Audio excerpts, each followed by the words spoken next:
तंत्र और योग देखा जाएगा तो तंत्र और योग में ज्यादा डिफरेंस नहीं है, दोनों साथ साथ चलते हैं। लेकिन हमको यह समझना है कि योग जो है थोड़ा हायर साधना है और तंत्र जो है, जो साधना है, वो शरीर से जुड़ा हुआ है। जब तक हमको बॉडी कॉन्शियसनेस है तब तक हमको जो है तंत्र का साधना करना पड़ेगा। बॉडी कॉन्शियसनेस से ऊपर उठने से फिर योग साधना कर सकते हैं। यानी ध्यान लगने के लिए शरीर चेतना, जो बॉडी कॉन्शियसनेस है, उससे ऊपर उठना है। तो इसके लिए जो है हमको तंत्र का सहायता लेना पड़ता है। तंत्र जो है फिर दो प्रकार के हैं, एक वाम मार्ग है, एक दक्षिण मार्ग है। जो वाम मार्ग है तंत्र, वो थोड़ा सा कठिन है, लेकिन सबके लिए वो आवश्यकता नहीं है।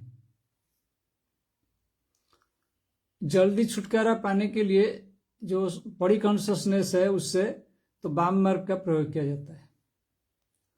वाम मार्ग का विधि में जो है पुरुष और स्त्री, वो जो लिंग भेद से ऊपर उठना पड़ेगा।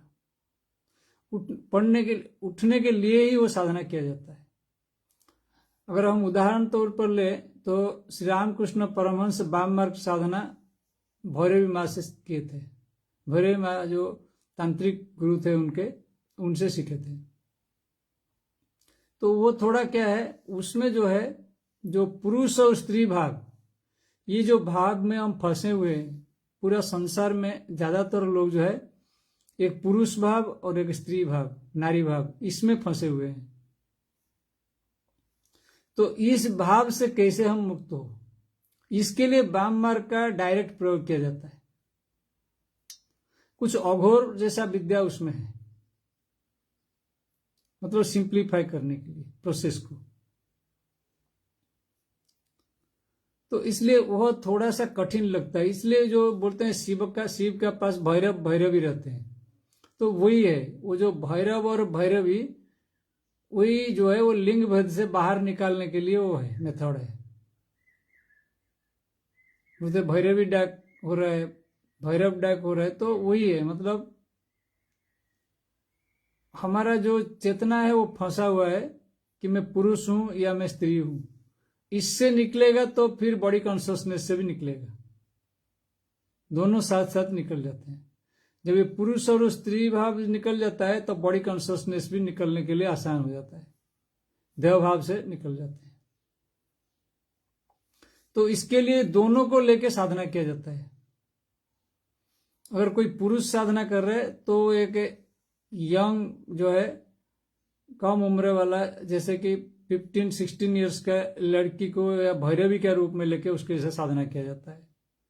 और अगर कोई स्त्री साधना कर रहे है कि यंग एज का पुरुष को भैरव के रूप में लेके उसके साथ साधना किया जाता है। और इसमें जो है बहुत ज्यादा भक्ति भाव भी चाहिए, सरलता चाहिए बहुत ज्यादा। इसे सब लोग नहीं कर सकते इसको। नहीं तो क्या है, इसमें जो है मैथुन में पड़ जाने का डर है। ज्यादातर प्रॉब्लम वही होता है, तंत्र मार्ग में चलते चलते लोग जो है अपना मनमानी से जो है स्त्री पुरुष का मैथुन में पड़ जाते हैं। बहुत सारे गुरु जो बोलते हैं ना, वो भ्रष्ट हो जाते हैं, वो उसी में ही वाम मार्ग साधना में भ्रष्ट हो जाते हैं। अब नाम तो मैं बोलना नहीं चाहूंगा यहाँ, आप लोगों को तो पता है बहुत सारे गुरु जो है इसमें फंसे हुए हैं। कोई मतलब उनके नाम पे बहुत सारा आया है, कंप्लेन आया है, पुलिस कंप्लेन आया है, कोई जेल में है, कोई कहाँ है, वो इसी में वाम मार्ग के चक्कर में वो फंस जाते हैं। क्योंकि वो वाम मार्ग में जो है वो ऐसा लेवल में है कि उसमें भ्रांतियां आ सकता है। तो इसीलिए उसको बोला गया डायरेक्ट कोई एक्सपीरियंस गुरु का अंडर में साधना करना है, नहीं तो जो है वो समस्या हो सकता है। क्योंकि ऑलरेडी बॉडी जो है अट्रैक्शन है अपोजिट सेक्स के साथ, तो वो साधना किया जाता है उसको जानने के लिए अपोजिट सेक्स क्या है और उससे निकल जाएगा। लेकिन अगर उसमें जो है साधना करते करते उसमें फंस गया तो प्रॉब्लम है, तो उसमें ही ज्यादा जड़ित हो गया तो जो जिस चीज से निकलना चाहते हैं उसी चीज में फंस जाएगा, तो कोई फायदा नहीं होगा, उसमें उल्टा प्रॉब्लम हो जाएगा। तो इसलिए जो है उसमें सतर्क होकर साधना करना पड़ता है। और जो ऑलरेडी जो विवाहित हैं उनके लिए तो वो कर सकते हैं वो साधना, अगर अपने पत्नी के साथ या पति के साथ भी वो साधना कर सकते हैं। पर अगर दोनों का अगर इजाजत है, तो दोनों राजी है, तो तभी हो सकता है ये साधना। ये जो है अघोरी विमलानंद जी भी इसके बारे में बहुत सतर्क किए हैं, वाममार्ग साधना के बारे में। रामकृष्ण परमहंस खुद इसके साधना किए हैं, वो भी सतर्क किए हैं लोगों को इस साधना के बारे में। फिर हमारा गायत्री के जो संस्थापक है पंडित श्री राम शर्मा आचार्य, वो भी इस साधना किए हैं, वो भी हमको सतर्क कराए हैं इसके ऊपर कि यह साधना जो है करने के लिए एक्सपीरियंस गुरु का अंडर में ही किया जाए, और इतना भक्तिभाव होना चाहिए उससे निकलने के लिए। तो जल्दी जो है देह भाव से निकलने के लिए, छूटने के लिए इस मार्ग का आश्रय ले जाता है। इसलिए हम अगर दूसरा चीज देखेंगे, अभी जो शिव का जो लिंग हम देख रहे हैं उसमें दोनों चीज है, वाम मार्ग है, दक्षिण मार्ग है। जो लिंग और योनि उसको बोलते हैं, या जो शक्ति बोलते हैं, शक्ति भी एक योनि का फॉर्म में है। तो शिवलिंग और शक्ति को हम पूजा करते हैं। क्यों करते हैं? क्योंकि वो अपोजिट डायरेक्शन में है। अब देखिए, जब स्त्री और पुरुष का संभोग होता है तब क्या होता है, पुरुष का जो लिंग है स्त्री का योनि के अंदर होता है, संभोग होता है। लेकिन वहां जो है जो उपासना हम कर रहे हैं उल्टा डायरेक्शन में है, मतलब जो लिंग है वो ऊपर है, अपोजिट डायरेक्शन में, फेसिंग टॉप, अपवर्ड, ऊपर के तरफ मुंह करके है, और योनि जो है नीचे है। इसका क्या इंडिकेशन है? इसका मतलब यह है कि मतलब उससे जो है वो समझ गया उस चीज का अपोजिट प्रोसेस है। जो संभोग होता है पुरुष और स्त्री का, जो देह से संभोग होता है उससे ऊपर चला गया। यह जो संभोग है ऊर्ध्वमुखी संभोग हो गया, अधोमुखी संभोग नहीं है।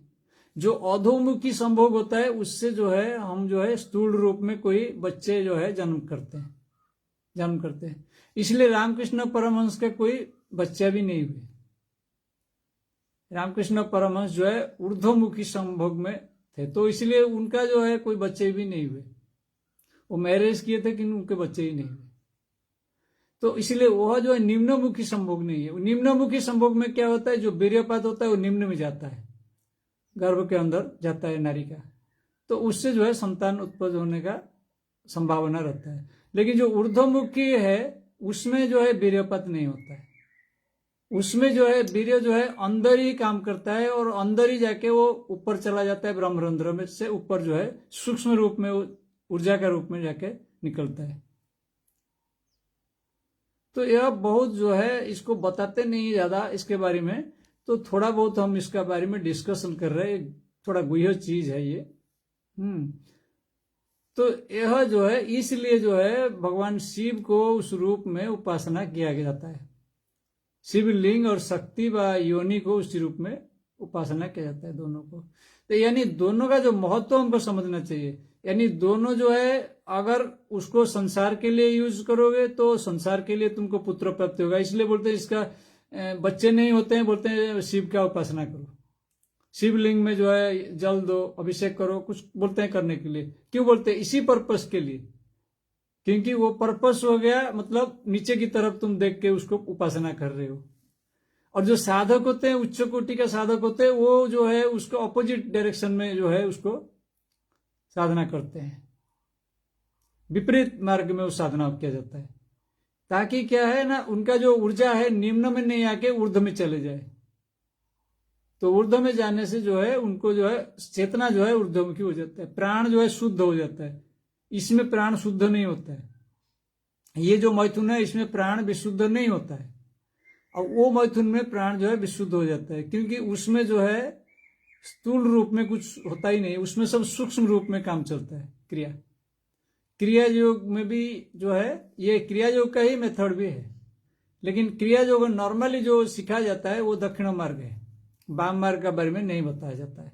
वाम मार्ग के बारे में जो है कोई गुरु बताते हैं, डायरेक्टली सिखाते हैं कैसे करना है। ये बहुत जो है कठिन मार्ग है, थोड़ा इसमें होशियारी चाहिए और साहस चाहिए और भक्ति चाहिए, ये सब चाहिए, निष्ठा चाहिए, तभी जाके वाम मार्ग में कोई सक्सेसफुल होगा।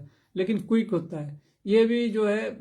ऑफकोर्स कुछ लोग जो है, कुछ साधक तंत्र मार्ग में गए हैं, लेकिन वो लोग वाम मार्ग में ज्यादा गए नहीं, वो लोग दक्षिण मार्ग में। दक्षिण मार्ग जो है उपासना मार्ग है, तंत्र का उपासना मार्ग है। तो उपासना मार्ग जो है उनको पूजा किया जाता है, भाव में भक्ति में जो है पूजा किया जाता है। तो उसमें भी जो है भक्ति भाव चाहिए और उपासना का विधि चाहिए, जैसे भागवत वगैरह में दिया हुआ है, सब शास्त्रों में दिया हुआ है, उस विधि के अनुसार उसको पूजा किया जाता है, कर्मकांड वगैरह उसमें है। तो वहीं से शुरू होता है।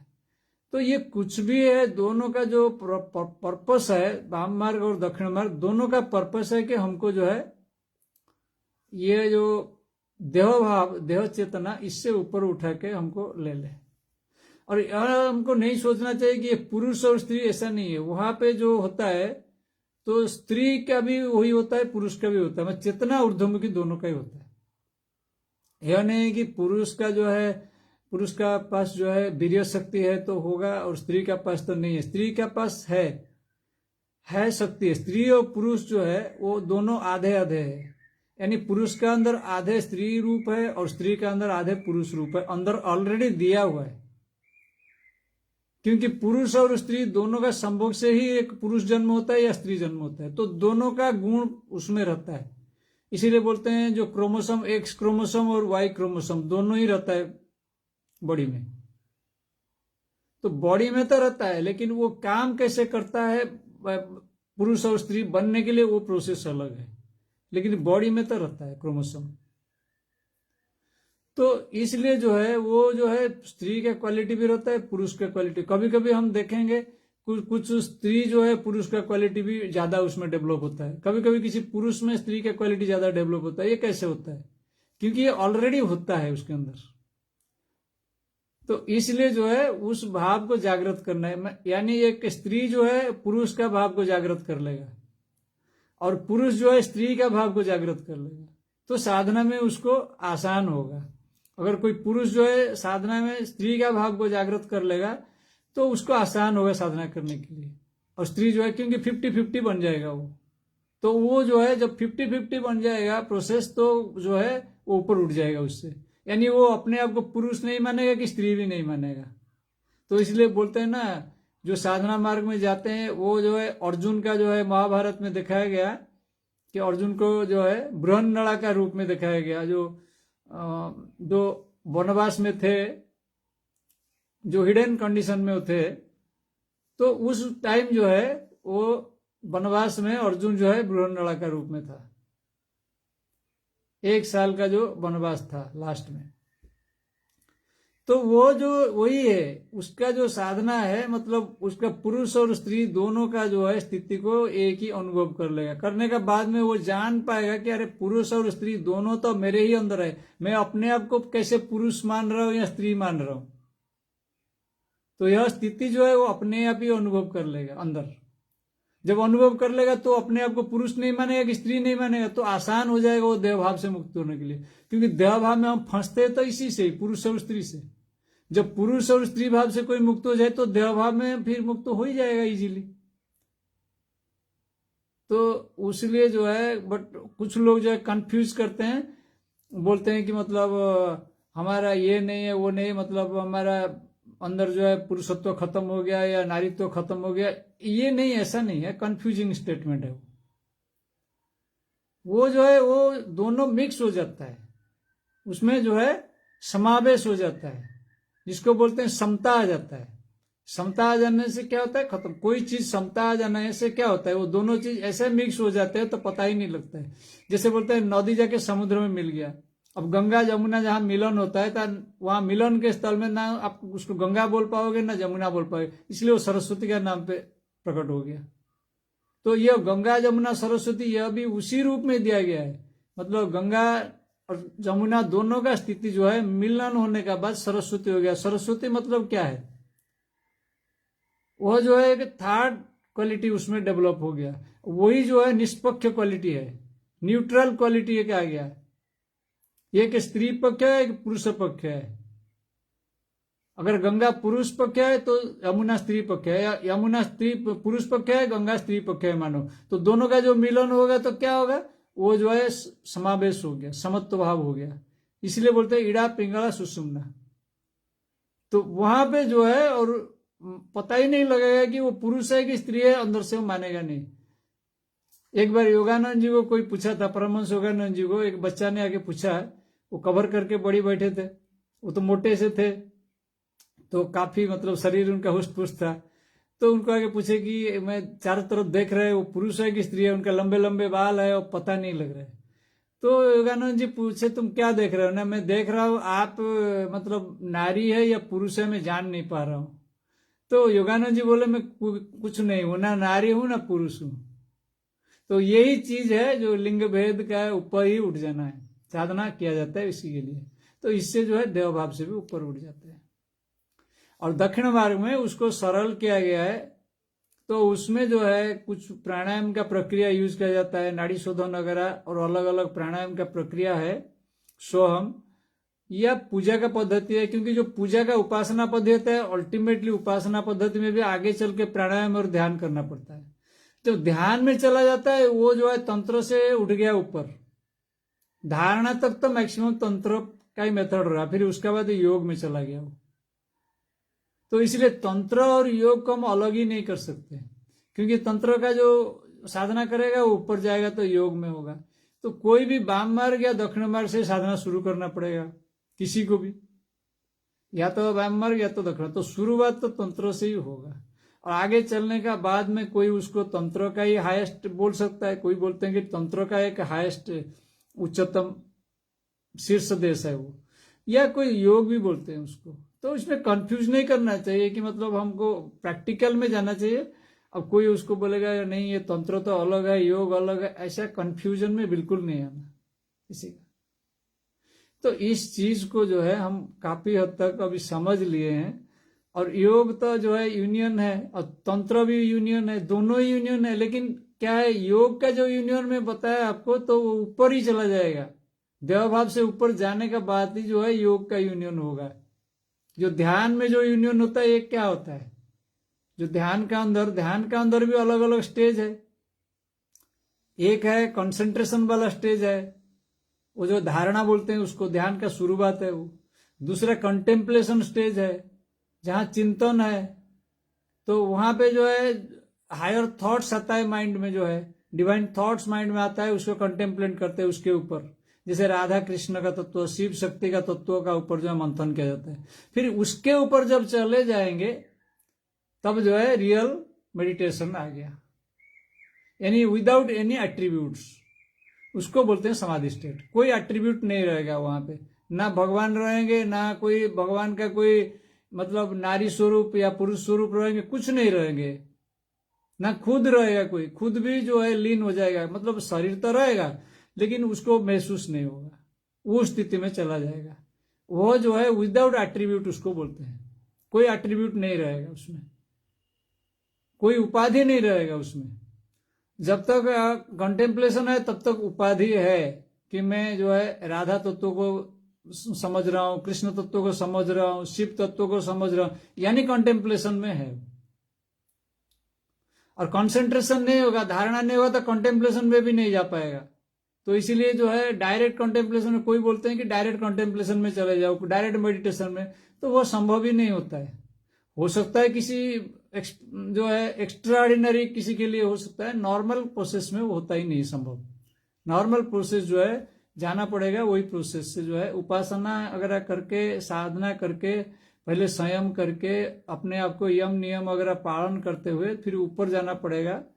थोड़ा बहुत फिजिकल जो है बॉडी को जो है आसन, मतलब बॉडी को थोड़ा स्थिर रखने के लिए आसन किया जाता है, और प्राण को स्थिर रखने के लिए प्राणायाम किया जाता है। ये दोनों का प्रोसेस को प्यूरिफिकेशन इसको बोलते हैं, शांत करते हैं। तो इसको करने का बाद में जो है फिर प्रत्याहार होता है। प्रत्याहार जो बोलते हैं ना, अलग अलग जो कर्मकांड में भी वो विधि दिया हुआ है कि मतलब जो बॉडी का अलग अलग पोर्शन में न्यास किया जाता है, जो न्यास किया जाता है बॉडी का अलग अलग पोर्शन में, वही है प्रत्याहार। यानी शरीर को आप पार्ट बाय पार्ट प्रत्याहुत कर रहे हो, प्रत्याहार कर रहे हो, मतलब वो समर्पण कर रहे हो ब्रह्म को।